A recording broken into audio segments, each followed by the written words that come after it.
Hi എല്ലാവർക്കും മനോസ് കിച്ചണിലേക്ക് സ്വാഗതം. ഇന്ന് ഒരു ഒഴിച്ച കറിയുടെ റെസിപ്പിയാണ്. ചോറിന് വളരെ ഈസി ആയിട്ട് ഉണ്ടാക്കാൻ പറ്റുന്ന തേങ്ങയൊന്നും ചേർക്കാതെ ഉണ്ടാക്കുന്ന ഒരു ഒഴിച്ച കറിയാണ് കേട്ടോ. വളരെ ടേസ്റ്റി ആയിട്ടുള്ളൊരു കറി എങ്ങനെയാണ് റെഡിയാക്കുന്നത് നമുക്ക് നോക്കാം. അപ്പോൾ ഞാനൊരു കുക്കറിൽ ഒരു 1/4 കപ്പ് തോരൻ പരിപ്പ്, സാമ്പാർ പരിപ്പ് നന്നായിട്ട് കഴുകി വെച്ചിട്ടുണ്ട്. ഇത് കുതിർക്കേണ്ട ആവശ്യമില്ല, 2-3 പ്രാവശ്യം നന്നായി കഴുകി എടുത്താൽ മതി. ഇനി ഇതിൽ ആവശ്യത്തിന് വെള്ളം ഒഴിച്ചു കൊടുക്കാം. ഞാൻ 2 കപ്പ് വെള്ളമാണ് ഒഴിക്കുന്നത്. ആവശ്യത്തിനുള്ള ഉപ്പും കൂടി ഇട്ടിട്ട് നമുക്കൊരു 3-4 വിസിൽ വേവിച്ചെടുക്കണം. മീഡിയം ഫ്ലെയിമിൽ വെച്ചാൽ മതി. കുക്കറിൻ്റെ ആവിയൊക്കെ പോയിട്ട് തുറക്കുമ്പോൾ പരിപ്പ് പാകത്തിന് വെന്തിട്ടുണ്ടാവും. അപ്പോൾ അതേ പരിപ്പ് നന്നായിട്ട് ഇതുപോലെ വെന്തിട്ടുണ്ട്. നല്ലതായിട്ട് വെന്തുടഞ്ഞ് കിട്ടണം കേട്ടോ. ഇനി ഇതിനകത്തേക്ക് ഞാൻ കുറച്ച് കുമ്പളങ്ങയാണ് ചേർക്കാൻ പോകുന്നത്. ഇത് ഏകദേശം ഒരു 250 ഗ്രാം വരും. ഇതിന് പകരം പച്ചപ്പപ്പായ അല്ലെങ്കിൽ മത്തങ്ങ, വെള്ളരിക്ക, ഇത് ഏത് വേണമെങ്കിലും ചേർക്കാം. ഏതായാലും ഇതുപോലെ കുറച്ച് വലിയ കഷ്ണങ്ങളായിട്ട് കട്ട് ചെയ്തെടുക്കാനായിട്ട് ശ്രദ്ധിക്കണം. നമ്മൾ കുക്കറിൽ വീണ്ടും ഒരു വിസിൽ വേവിക്കുന്നുണ്ട്. അപ്പോൾ ഒത്തിരി അങ്ങ് വെന്ത് ഉടഞ്ഞു പോകാതിരിക്കാനായിട്ട് കഴിക്കുന്ന സമയത്ത് നമുക്ക് ആ കഷ്ണങ്ങൾ കഴിക്കാൻ കിട്ടണം. അതുകൊണ്ട് കുറച്ച് വലിയ കഷ്ണങ്ങളായിട്ട് മുറിക്കാം. അപ്പോൾ നമുക്ക് പരിപ്പിൻ്റെ കൂടെ ഇട്ട് കൊടുക്കാം.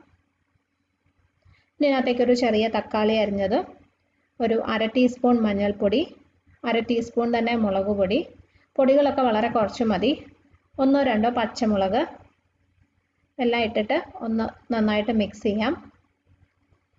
ഇനി ഇതിനകത്ത് നമുക്ക് കുറച്ചും കൂടി വെള്ളം ഒഴിച്ചിട്ട് ഒരു വിസിൽ വേവിച്ചാൽ മതി. ഒറ്റ വിസിലുകൊണ്ട് തന്നെ ഈ കുമ്പളങ്ങ വെന്ത് കിട്ടും. അപ്പോൾ പപ്പായ, മത്തങ്ങ, വെള്ളരിക്ക ഏതായാലും ഒറ്റ വിസിൽ മാത്രം വേവിച്ചാൽ മതി കേട്ടോ. അപ്പോൾ ഇതിലൊരല്പം കൂടി വെള്ളം ഒഴിച്ചു കൊടുക്കാം. ഒരുപാട് ആവശ്യമില്ല, കാരണം പരിപ്പിൽ ഒഴിച്ച വെള്ളം കുറച്ചുണ്ടല്ലോ. അത് ഒത്തിരി അങ്ങ് ലൂസായി പോകേണ്ട ആവശ്യമില്ല. അപ്പോൾ ഒരു കപ്പ് വെള്ളം കൂടി ഇതിനകത്തേക്ക് ഞാൻ ഒഴിച്ചു കൊടുക്കുകയാണ്. ഇത്രയും മതി. ഇനി ഇതിൽ ഉപ്പ് നോക്കിയിട്ട് വേണമെങ്കിൽ കുറച്ചും കൂടി ഇട്ട് കൊടുക്കണം. ഞാനൊരല്പം കൂടി ഇട്ടിട്ടുണ്ട്. നന്നായിട്ടൊന്ന് മിക്സ് ചെയ്ത് മീഡിയം ഫ്ലെയിമിൽ ഒറ്റ വിസിൽ വേവിക്കാം. അത് കഴിഞ്ഞ് കുക്കറിൻ്റെ ആവിയൊക്കെ പോയിട്ട് തുറന്നാൽ മതി.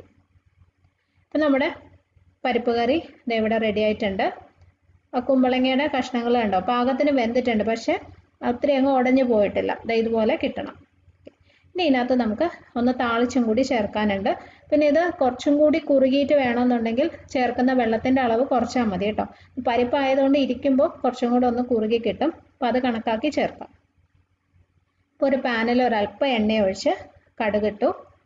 ഇനി ഇതിനകത്തേക്ക് ഒരു 4-5 ചെറിയ ഉള്ളി അരിഞ്ഞതിട്ട് ഒന്ന് മൂപ്പിച്ചെടുക്കാം. ഉള്ളി മൂത്ത് കഴിയുമ്പോൾ കുറച്ച് കറിവേപ്പിലയും കൂടി ഇടാം.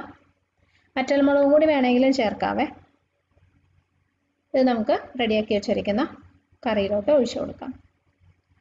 ഇത്രയേ ഉള്ളൂ, നമ്മുടെ ഈസി ടേസ്റ്റി പരിപ്പ് കറി റെഡി ആയിട്ടുണ്ട്. വളരെ ടേസ്റ്റിയാണ് കേട്ടോ ഇത്.